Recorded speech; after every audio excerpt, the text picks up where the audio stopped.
Inyong natunghayan ang mga programa ng Radyo Pilipinas, Radyo Publiko, Radio Magazine, Sports Radio at Radio Pilipinas World Service dito sa DWFT Capital 104.3 ng Presidential Broadcast Service. May studio at transmitter na matatagpuan sa 4th floor ng Philippine Information Agency Building, Visayas Avenue, Quezon City. Nangangasiwa ng mga electronics and communications engineers and technicians na pawang mga lisensyado ng Professional Regulation Commission. Engineer Rodentor Domingo, EECE 0001385. Engineer Emil V. Lagman, ECE 0069057.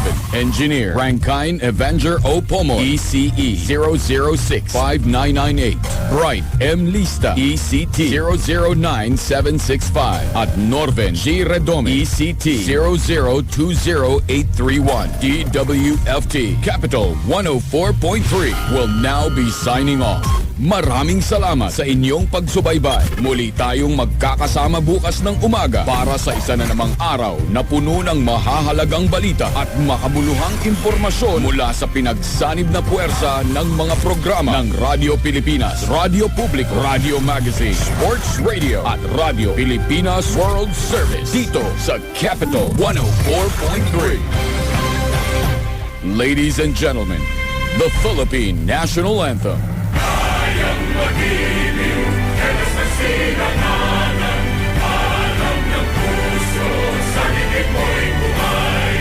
Lupang hinirang, kaya ka nang magiting, sa manlulupin, di ka pasisingin, sa nagagang tulog sa simoy at sa langit ang bagaw, ay nilagang tulang, awit sa pagkayang minamahal, ang isa kang matawag mo'y tagumpay na nagkikinig, ang pituloy na talo niya kailan pa may di magkikinig. Lumalang araw ng walang pagsinta, buhay langit sa piling mo. Ang inikaya ng may mga amin, ang mamatay ng dahil sa'yo.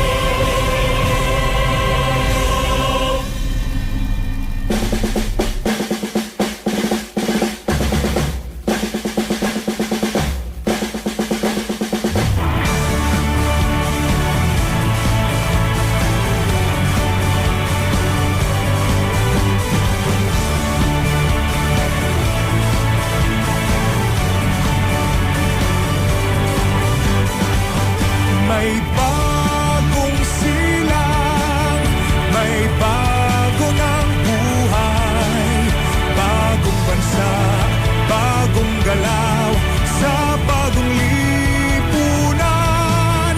Nagbabago ang lahat, tungo sa pag-unlad, at ating itanghal, bagong lipunan.